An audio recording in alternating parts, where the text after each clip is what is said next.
Hello and welcome to this educational video. Mental health and mental well-being are the buzzwords these days. So there is lot of awareness that taking care of your physical health and taking care of mental health both are very important. And what has emerged recently is this is not only important among adults, this is also equally important among children. Several disorders that affect the child's mental health has been recognized. There's a lot of research going on, and there's a lot of awareness also. It has been observed that children are affected by several childhood psychiatric disorders such as autism spectrum disorder or attention deficit hyperactive disorder. These are some of the common things that have been detected. And if you want to know more about such disorders, for example, the ADHD or the attention deficit hyperactive disorder, come, let us meet our expert.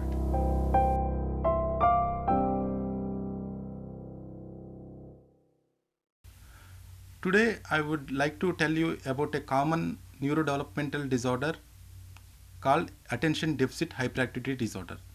This is most commonly labeled as ADHD. Why this disorder is important? Because this is one of the most common childhood psychiatric disorder. Second thing is, when untreated, it can affect the child's academic, learning and peer functioning. So, what are the main symptoms the parents could expect whether the child is having ADHD or not? So, if you see, there are the three main symptoms for ADHD. The first symptom is inattention. The inattention can be manifested as one is forgetfulness. The second thing is the child often appears to be not listening when called. The third thing is often leaving activities incomplete. And the fourth thing is difficulty in organization.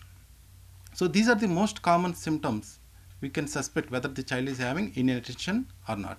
The second most common symptom is the hyperactivity. This hyperactivity can be manifested as one as often having increased running, often appears to be increased climbing, difficulty in sitting still, restlessness, fidgeting, and in adolescence as having inner restlessness.